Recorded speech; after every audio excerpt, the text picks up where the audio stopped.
Hello everyone, Soul Legacy here, and today we got more new Pokemon Sun and Moon news. We got more new Pokemon, we got more new Alola forms, and we finally got the antagonist for Pokemon Sun and Moon, which is Team Skull. So anyways, let's get started. First up we have Pyukumuku, which is a water type and has the ability Innards Out. So in the description it says, due to their appearance and their lifestyle, Pyukumuku are considered unappealing to tourists. Part-time work chucking Pyukumuku back into the sea is available at tourist beaches, but no matter how far they're thrown, Pyukumuku will always return to the same spot. Once the Pyukumuku finds a place it likes, it won't budge from it. If someone moves it away, back it comes to the same spot. If it runs out of food to eat in that spot, it'll stay there and starve. The people from Alola found this so pitiful that they developed a tradition of chucking Pyukumuku back into the food-rich sea whenever they come across any thin-bellied Pyukumuku. Pyukumuku are covered with a slippery, viscous fluid that has a moisturizing effect. Pyukumuku can stay on land for a week without drying out. The people of Alola use this fluid for skincare products. Pyukumuku hate to have their spikes and mouths touched. If you step on one, it will hurl out its fist-like inner organs to strike at you. Pyukumuku has a new ability, Innards Out, which no other Pokemon has had before. With the Innards Out ability, when this Pokemon faints, it'll be able to deal one last bit of damage to its opponent, equal to the amount of HP it had left before it received the final blow. So first of all, Pyukumuku is apparently not liked by a lot of Alolan people. They find enjoyment to the point where they throw Pyukumuku back out to sea, which is kind of cruel because what if someone accidentally throws a Pyukumuku against like a rock in the middle of the sea? Yeah, exactly. It won't go well for the Pyukumuku, which I think is a little cruel, but as I kept on reading on, it said that they throw back thin-bellied Pyukumuku. So basically, the people are helping them find, like, go back to the sea and eat food, which I guess makes it a little better, but at the same time, it still doesn't make up for the fact that the Alolan people are tossing Pyukumuku back out to sea, because if they're starving, they're weak, and if you throw them hard enough, I'm pretty sure they're gonna, like, pass out and just lay there. Okay, I'm getting a little dark there, but yeah, I just feel bad for this Pyukumuku, but at the same time, I kinda understand, because Pyukumuku, apparently if you step on one, it'll use its organs to basically punch you and strike at you, so yeah, you're already feeling pain because Pyukumuku's back are spikes, and if you step on one, you're bound to get hurt, and on top of that, it'll basically punch you with its organs. So yeah, I guess I could see where the Alolan people are coming from, but come on, it's still a Pokemon, guys. Don't do that. So anyway, Pyukumuku are covered with a slippery viscous fluid, and that's cool because what the Alolan people do is that they use that fluid to make skincare products, which I think is pretty cool. Like a nice little touch for Pyukumuku, because it further boosts the fact that people and Pokemon, they aren't separate entities. They have to like work together and coexist with each other. So I really like that little bit of information. Oh yeah, I almost forgot. Pyukumuku's name is a pun, so it's like Beware, because Beware's name is a combination of Beware and Bear, which is pretty clever. And the same goes for Pyukumuku, because in its name it has the word puke in it, which is a nice little touch. What's equally as disgusting as Pyukumuku throwing up its organs to fight is its new ability, Innards Out. To be honest, that I can tell that's gonna be an annoying ability if you just encounter one random Pyukumuku. So reading off of what the descriptions tells me about the ability, you're telling me that if I randomly encounter a Pyukumuku and I throw out, let's say for example, a Hariyama, and I just like, try to knock it out just like any other Pokemon, just to like gain experience, for example, You're telling me that if I knock one out and it has the innards out ability, well, it can only have the innards out ability, which is more of a pain in the butt. But you're telling me that if I knock a Pyukumuku out, then most of my health is probably going to be gone as well. Unless you have like a Pokemon that has low health, which would suck, but that's crazy. I can tell it's easily going to be annoying, but it's equally as cool because hopefully it'll keep that ability when it evolves, because I don't know, it's going to be interesting if it's like a pretty good Pokemon for competitive play once it evolves. So who knows? The Internet Stat ability is a pretty unique ability, but I can see that being annoying. Hopefully there won't be too much NPCs. Hopefully there won't be too many NPCs that will use Pyukumuku or its evolved forms against you, but make sure to be aware of that, guys. Don't knock out a Pyukumuku just straight up. So yeah, and then since it's a sea cucumber, it basically keeps on confirming the Chinese leak that's been floating around. So yeah, the Chinese leak keeps on gaining credibility, which is really interesting. And if you don't know about the Chinese leak, I will post that in the description below. We'll have all the information about that. And some last bit of information about Pyukumuku is that the mouth on Pyukumuku is shaped like a kanji, like from Fire Blast, from like 6th gen, yeah, 6th gen, and that kanji means big or great. So judging by the kanji, it might evolve into a really good Pokemon, like a big, great, and OP Pokemon.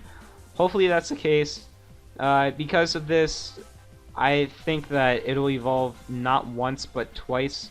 So hopefully that's the case again. And I got that last bit of information from the King Nappy, Shady Penguin, and Shofu. They were talking about that. So yeah, it's kind of interesting to note. I kind of noticed that its mouth, and I'm like, huh, it's shaped like Fire Blast, and they elaborated it on like a lot more. And yeah, hopefully, like the King Nappy even goes to say that the mouth, because of the kanji on the mouth-shaped kanji, it's gonna evolve into a pseudo legendary. So who knows? Maybe it will. That's pretty interesting. But yeah, I'm just hoping that this thing will evolve into a good Pokemon. Next up, we have Morelull, which is a grass fairy type and has the abilities Illuminate and Effect Spore. And in the description it says Morelull are nocturnal Pokemon that walk around at night on their leg-like roots. They move because staying in one spot and sucking all the nutrients from the soil would cause surrounding plants to wither. Morelull uses its leg-like roots to make contact with its fellows and communicate with them. Morelull broadcasts spores that glow brightly when they burst open. Looking at their pulsing light as a sophoric effect, it seems that in times of danger, Morelull broadcasts these spores. So Morelull is a pretty mushroom Pokemon, unlike Foongus and Amoonguss. I really like this mushroom Pokemon a lot better compared to them. But yeah, the mushrooms that it has on its head, I've seen those mushrooms before. Like, I know what the Pokemon Company is basing that off of, but I don't know what the name of that mushroom is. And I like how it's a grass-fin fairy type. Meanwhile, for Florges, I don't understand why that's not a grass and fairy type. So yeah, I don't think they'll retype Florges. But anyway, Morelull, yeah, it's pretty cool. It's not the first grass and fairy type. Whimsicott was the first, but yeah, just get some more like diversity with fairy types along with other typings. So I accept that. And another thing is that, yeah, since it's a mushroom Pokemon, it keeps on confirming the Chinese leaks. It just keeps on gaining credibility. It's in the Chinese leaks, it says that there's a mushroom Pokemon, and look what we have here, a mushroom Pokemon. So yeah, pretty interesting. And just one more thing I'd like to add is that I like how it uses its roots to communicate with like other Morlo, and I'm pretty sure other Pokemon as well. So I guess that's pretty cool. I think it's a little creepy that if you just walk in on, like, I don't know, like some, for example, a dark forest, and you just see a mushroom just wandering around, just glaring at you with them big black eyes that it has. Yeah, it's pretty intimidating, but it's a world of Pokemon. I don't think that's the scariest thing that you'll see. So yeah, Morlo, it's pretty cool. Next up we have Wishiwashi. It's a water type and it has the ability Schooling. In the description it says, a single Wishiwashi is tiny and weak, measuring just 8 inches from nose to tail. Wishiwashi is very small, even for a Pokemon, yet the people of the Alola region seem to view it as a terrifying Pokemon. When it's in danger, Wishiwashi's glistening eyes catch the light and shine out, sending an SOS signal to its allies. Wishiwashi has the new ability Schooling, which no Pokemon has previously had. With Schooling, Wishiwashi can change form in battle to their school form under certain conditions. And that's not all, Wishiwashi has a school form, which in the description it says this seemingly weak Wishiwashi is called the Demon of the Sea because of its terrifying school form. When Wishiwashi's friends receive an SOS signal, they unite in this huge battle formation. Wishiwashi that have encountered many dangerous situations, have a lot of experience calling on their allies, will be able to emit a bright light from their eyes. They can gather allies and transform into an even more powerful Pokemon. Even Gyarados flee from Wishiwashi's school form. And it says that Wishiwashi has a new ability Schooling, which no Pokemon has previously had. With Schooling, but Wishiwashi can change form in battle to their school form under certain conditions. Now I like how Wishiwashi is respected around in the Alola region. How people just, they respect it, they view it as a threat. And it's funny because probably people that are not from the Alola region, they're looking at this Pokemon and they're like, wait, are you kidding me? That's a little fish. But then once they realize that that thing can turn into a huge monster, its school form, they would think twice. So yeah, it's pretty cool. I like the concept of making a Pokemon that's based off of the school fish. That's pretty cool. So yeah, I like what Game Freak's doing over here. So because of Wishiwashi turning from a solo form into a school form, basically the solo Wishiwashi is calling out to all the other Wishiwashi to make a school form. So probably all of its stats are gonna get raised. The solo form is gonna be like pretty weak, but the school form is going to be significantly stronger. Like all of its stats are going to be raised, so that most likely might be the case. So yeah, they might go that way, I'm not sure. But another cool thing about Wishiwashi is that it sends an SOS signal with its eyes, and that's pretty cool because there's a trial captain and her name is Lana, and because she specializes in water type Pokemon, I'm pretty sure that the totem Pokemon will be a water type, and I wouldn't be surprised if that totem Pokemon is Wishiwashi. Like you see a solo form of Wishiwashi, the totem form, come out, and it's a significantly stronger one, and then it just turns into a big, like a school form of Wishiwashi, and you're like, oh shoot.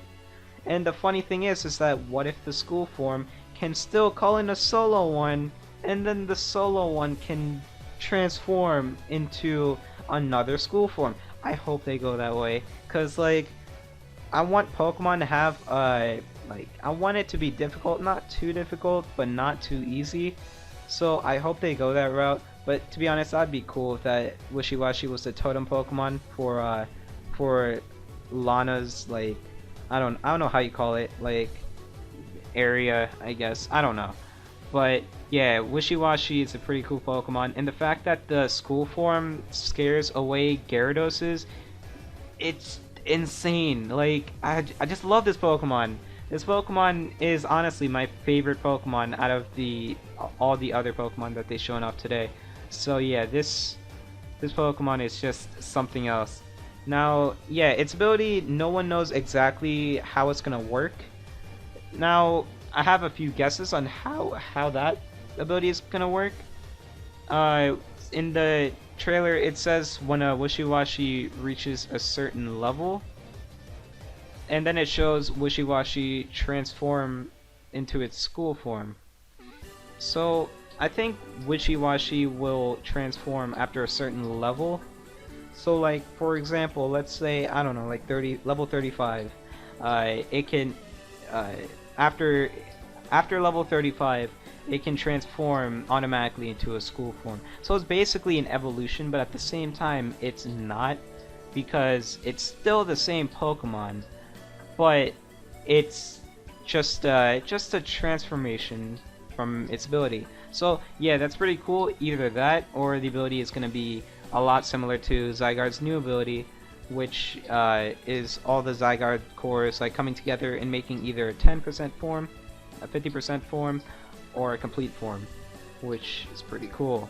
Now, the cool thing is that I watched the Japanese trailer earlier, and that shows off even more than what we got, and it shows Wishy-Washy in action. It's level 27, and at the beginning of the battle, it obviously transforms into its school form. So, yeah, when it gets hit, it's facing a Magnezone, but when it gets hit by the Magnezone's Electro Ball, it almost faints. It's still at the yellow face of the HP, the yellow side, but like close to the red side. But once it got hit by the Electro Ball, it transforms back into its solo form. So maybe the forms depends on health. Maybe once Wishy-Washy's health goes under half, Wishy-Washy transforms from its school form to its solo form. Maybe it transforms from school form to solo form when like Wishy-Washy gets hit by a super effective move. Maybe it transforms if it gets hit by an attack regardless. I don't know. Hopefully it's not the last option that I mentioned. I hope it's like just maybe super effective damage. Maybe that. Not the health, not like when it goes under half health. I don't know. I'm just hoping for great things for the school form of Wishy-Washy. I really like it. Again, I love how this Wishy-Washy is based off of Schoolfish, which, to be honest, I like those sea creatures. They're pretty cool. So yeah, Wishy-Washy, the best out of all, out of the batch that was revealed today. So yeah. Next up, we have Alolan Raichu, which is an electric and psychic type and has the ability Surge Surfer. Now in the description it says, the Raichu in Alola has two types, electric and psychic, and they are able to wield psychic power. What's more, they can gather their psychic power in their tails, and then ride on them to float in the air. Even Pokemon researchers don't know why Raichu's form changed in the Alola region. The people of Alola seem unconcerned by the question. Their guess? Maybe it ate too many sweet and fluffy brown pancakes. Raichu has electric sacs on his cheeks, and rubbing them causes a sweet aroma to be released. The mechanism behind this is not clear, but it's thought to be connected to the psychic power that Alolan Raichu possess. The Alolan Raichu has a new ability Surge Surfer, which no other Pokemon has previously had. With this Surge Surfer ability, the Pokemon's speed will be doubled on electric terrain. Now it's funny how Game Freak and the Pokemon Company went about Alolan Raichu, cause when I heard about Alolan Raichu, like, before the actual trailer, when it was leaked, I'm like, huh, it's an electric and psychic type, but I wonder how it turned into a psychic type when it lived in Alola. And the funny thing is that Game Freak and the Pokemon Company, they made a description where it says basically they don't know either. Great, that's really helpful, Game Freak. Thank you. But yeah, it's funny though, cause I really like how it is electric and psychic type, because when I first thought about it, I'm like, wait a minute, it's a psychic type. It's riding on its tail like it's surfing. It's like the Silver Surfer because it can like surf anywhere. It can use psychic on itself and just control, like it can just surf literally anywhere, in the air, on the water. It's pretty cool. But yeah, it's Alolan Raichu. It's just a cool Pokemon. People some people are mad about it because they officially like touched like they just ruined the Pikachu line, which I don't agree at all. But I don't know. I kind of like Alolan Raichu. It kind of reminds me of Back to the Future with the hoverboard. And the funny thing is that if you guys are fans of Sonic Riders Zero Gravity, yeah, yo, imagine if Alolan Raichu's in that game. Anyway, I'm getting too off topic. Okay, yeah, Game Freak and the Pokemon Company, they don't know why Alolan Raichu has the Psychic type. It even says in the description how even stuff like, I don't know, some random things like when it rubs its cheeks, a sweet aroma comes out. How? We don't know. How should we know? It's funny. I just love this. It's funny. But yeah, Surge Surfer, that's pretty interesting. How it's basically Swift Swim, but in electric terrain, which is honestly pretty cool. Now, think about the possibilities of that. In single battles, now I'm not sure if a weather effect can go on at the same time a terrain effect is on. If that's the case, if for example, if rain can fall and there's electric terrain, can that be possible? Because if Alolan Raichu has that like combination going up, and it has like thunder in its moves, oh my gosh, it is gonna be too good. And electric terrain boosts electric type moves by like 50%, 50% more, and the rain's going on in the background. Then it has thunder, and it has a chance at paralyze. It is too good. Is this the future of VGC? Are we looking at the future of VGC? I'm not sure, because I'm hoping, okay, to be honest, I'm hoping that Tapu Koko won't be banned from VGC 2017, because if it's not, you're gonna see tons of teams running Alolan Raichu and Tapu Koko together, making that like combination. Man, I cannot wait. I'm gonna guess that if Tapu Koko is not banned, that it's basically gonna be the Landorus of VGC like 2015. Yeah, there was a lot of Landoruses back then, alongside with Mega Kangaskhan. So maybe this might be the new, like, we will see them everywhere in VGC 2017. Maybe that's the case. I'm not sure, but I'm looking forward to that. As long as I don't see a lot more Landorus, Therian, and Mega Kangaskhan roaming around in VGC, I'm happy with that. So yeah, I'm hoping that's the case. And just one more thing. If you guys are hoping for an Alolan version of Pichu and Pikachu, yeah, that's not the case, because we've seen Pikachu and Pichu in Pokemon Sun and Moon before, and we clearly see that their forms haven't changed. Even in the Japanese trailer, I think it shows off a regular Pikachu evolving into an Alolan Raichu. So yeah, only Raichu got an Alolan form, which is pretty cool. So Alolan Raichu, you know, people are mad that the Pokemon Company just like, you know, they made the Pikachu line like not great anymore. No, I don't think so. I think it got a lot better, like even better with Alolan Raichu. So yeah, hopefully you guys like Alolan Raichu. Yeah, I love it.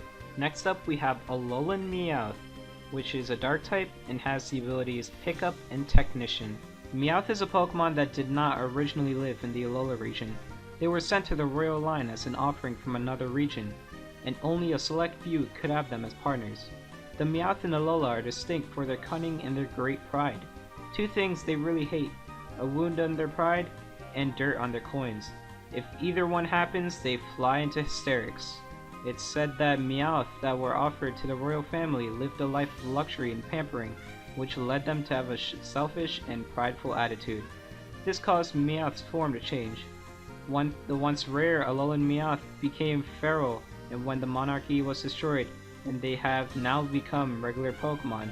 seen as commonly in the lower region as elsewhere. Now what's cool about Alolan Meowth is that now, compared to Meowth, just regular Meowth, I always used to think that, wait a minute, how come it's not a dark type? Because in Japan, it's not called dark type, it's called evil type.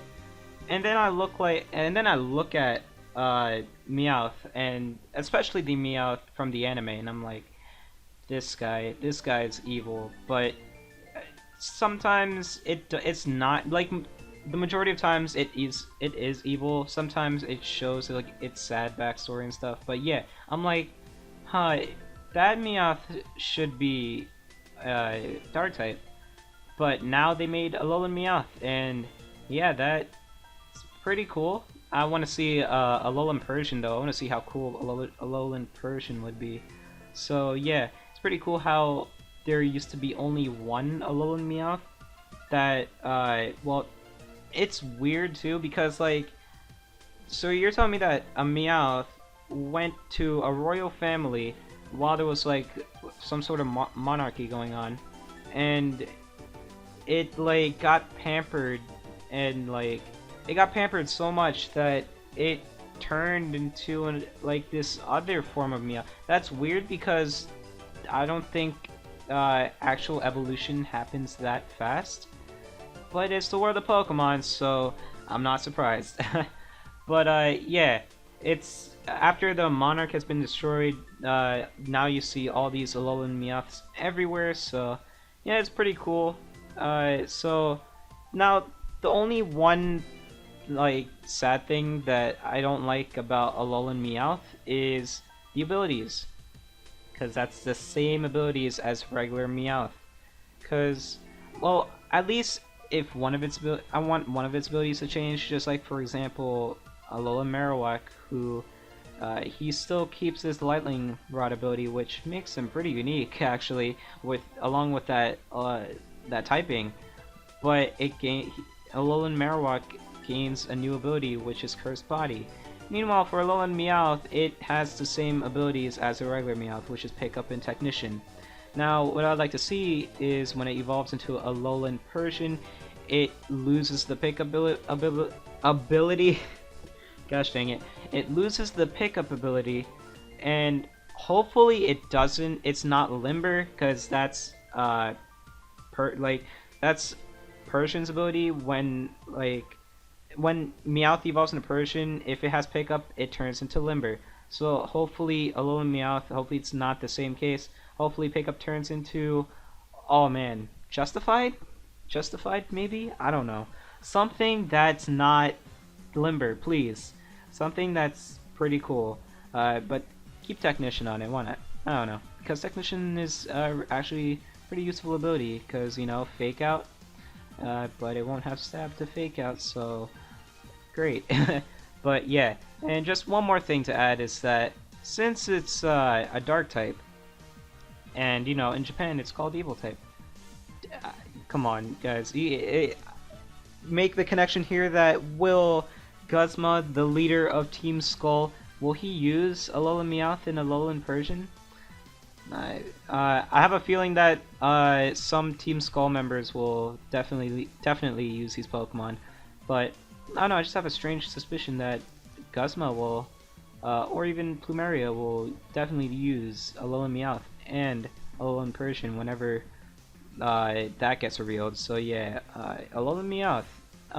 I'd say I don't like him as much as Alolan Marowak and Alolan Raichu, but still pretty cool. It just depends on how cool Alolan Persian is. So yeah, Alolan Meowth, guys. Pretty cool. And the last Pokemon revealed for today is Alolan Marowak, which is a Fire Ghost type and has the abilities Cursed Body and Lightning Rod. In the description it says, the Marowak in the Alola region take bones and light both ends on fire by rubbing them against their foreheads. Then they spin the bones around. Marowak's rarity in its fearsome appearance when it dances with its bone led the people of Alola to dub it a conjurer and regard it with fear. There are many grass-type Pokemon, Marowak's natural enemies in the Alola region. This makes Alola a harsh environment for Cubone and Marowak. As a result, they live in close unison with their partners. It's said that their great care for their parents allowed them to gain something like a sixth sense and resulted in their changed form. The Alolan Marowak proves skilled at an attack in which it waves its bone and releases a ball of flame. The fireballs are not that powerful, but they tirelessly pursue the foe. So as you can see here, Alolan Marowak is obviously based off of Hawaiian fire dancers, with its bone like on fire on both sides. So yeah, if you search up or just think about a Hawaiian fire dancer, yeah, it's really similar to Alolan Marowak. And Kiyue, a trial captain, is apparently going to use Alolan Marowak, so I'm looking forward to that.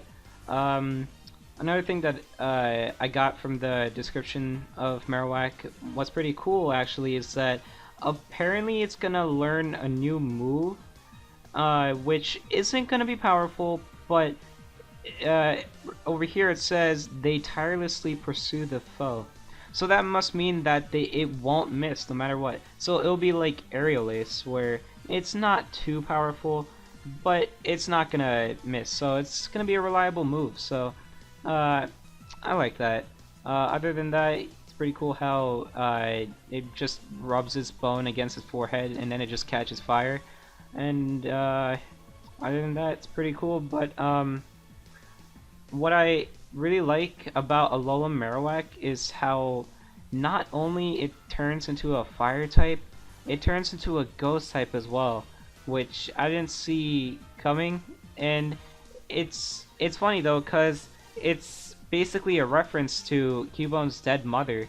So that's a nice little nod that Game Freak made to us. So that's pretty cool. And the fire typing obviously references the Hawaiian fire dancers. So yeah, that's pretty cool. So one of Alolan Marowak's abilities will still be Lightning Rod, which will make it immune to normal fighting and electric type moves, which is crazy.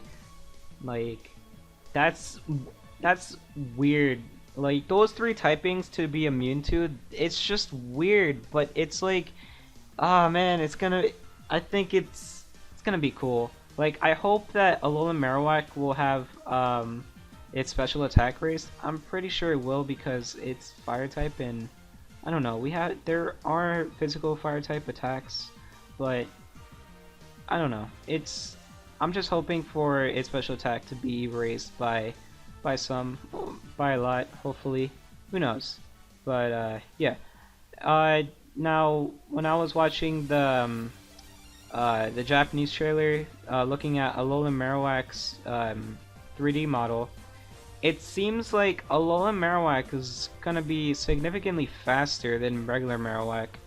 I don't know, I'm judging the movements. I judge the movements of Alolan Marowak, and if you're based on a Hawaiian, I was about to say Alolan Fire Dancer, great.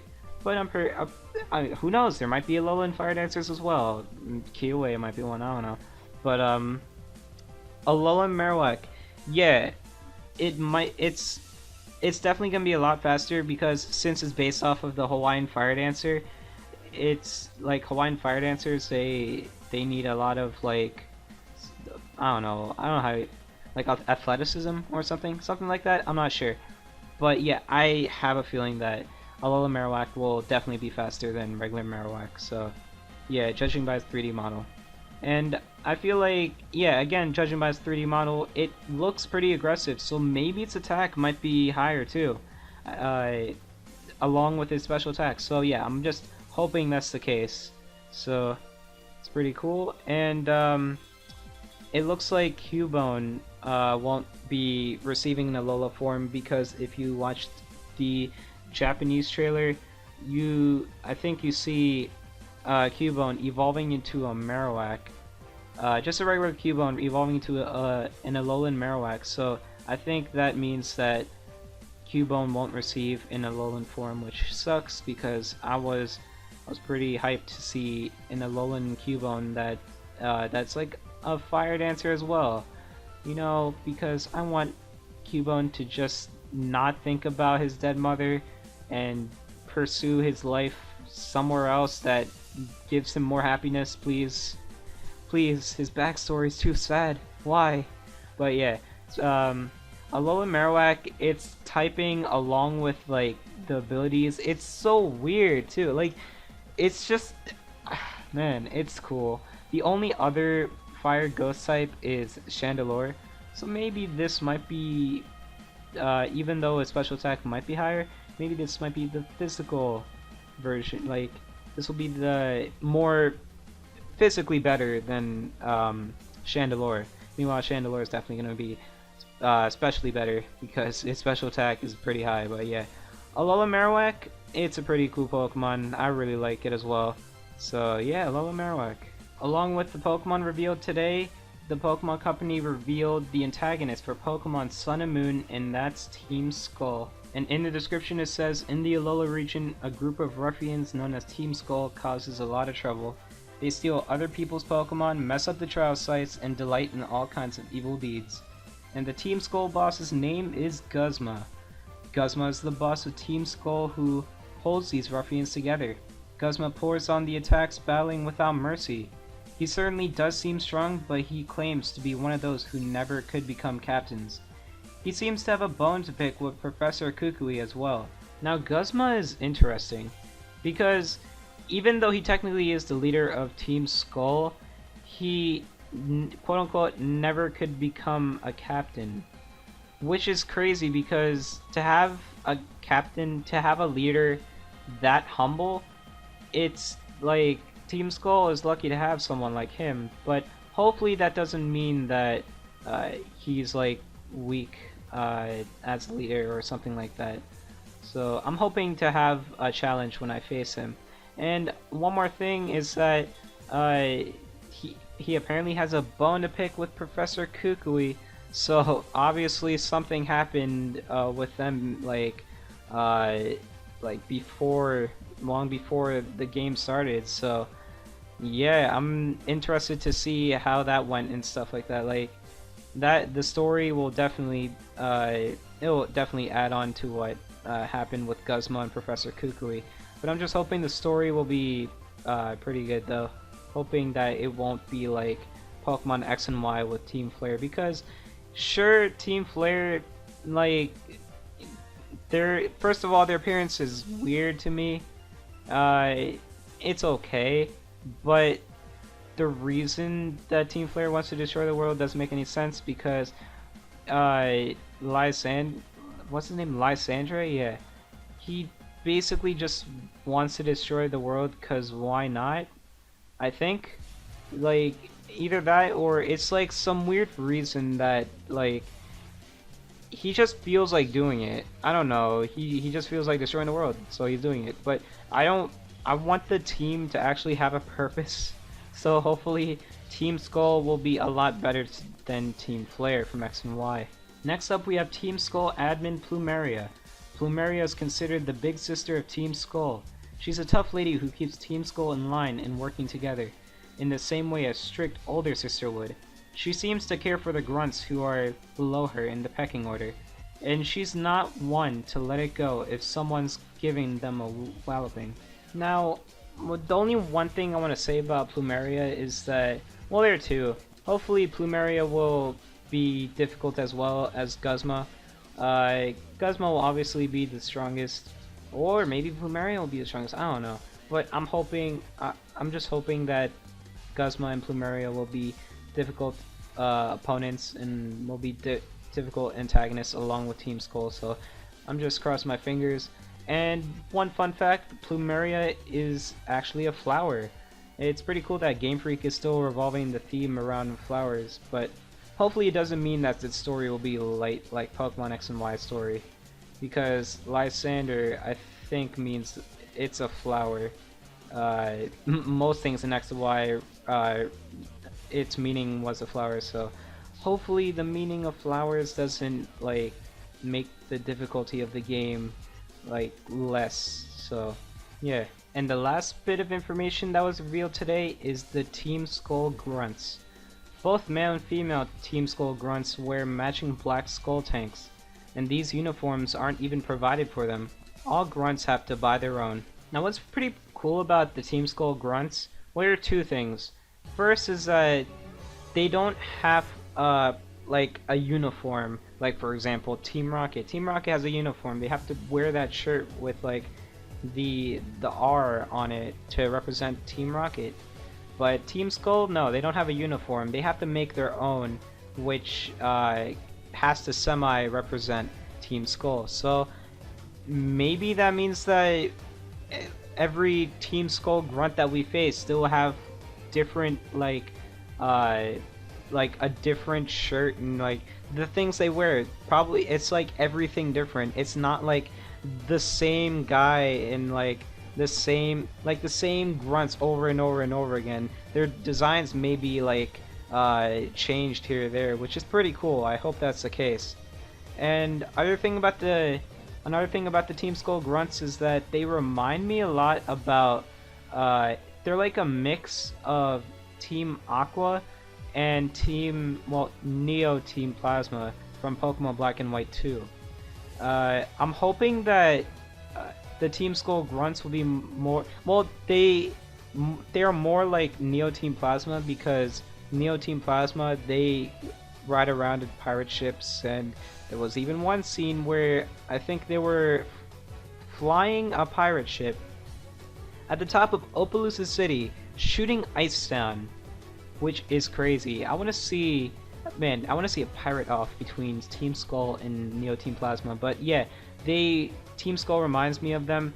I'm hoping that because Team Skull represents pirates, that means that the story will be like really pretty good. I mean, Neo Team Plasma, the story for Pokemon Black and White 2, it wasn't as good as Pokemon Black and White in my opinion, but it was still like better than Pokemon X and Y. As long as the story is better than Pokemon X and Y, then I'm fine with it. But I'm hoping that maybe the story might be like Pokemon Black and White's. Who knows? But I'm not sure. I really like Pokemon Black and White's story, so hopefully I don't want to put my expectations too high. Hopefully their story is pretty good. And one more thing to add about I was about to say Neo Team Plasma. One more thing I'd like to add about Team Skull is that if you look closely at the Alola map, there are pirate ships floating around, which most likely belongs to Team Skull.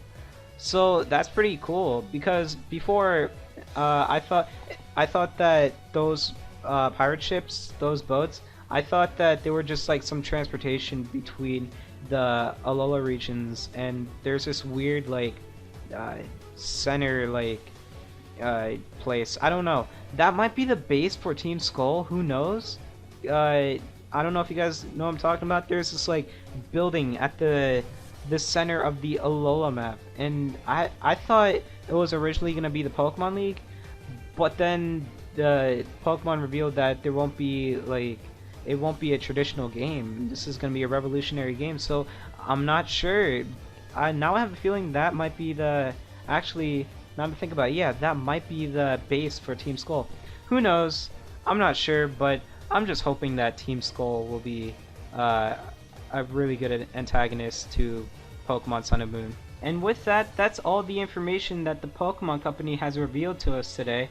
So thank you guys for watching. If you guys are still here, like, you don't know how much it means to me. Thank you guys for listening to all of my thoughts and ideas, like everything that I had to say about the news today for Pokemon Sun and Moon. It really means a lot. Just to indicate you guys, just to see if you guys are still listening, just to see who you guys are. Put in the comments down below hashtag Pokemon Sun and Moon, and below that post what's your favorite Pokemon out of the batch that was revealed today. So yeah, put that in the comments below. Like, comment, thumbs up, and subscribe. Oh, give me feedback if you guys enjoy these types of videos. Leave a like, and just yeah, again, give me feedback if you guys enjoy these videos and are willing to hear more from me in the future. So yeah, again, thank you guys so much for listening throughout everything that I had to say. I really appreciate it. Like, comment, thumbs up, and subscribe. and I'll see you guys in my next video. See you guys.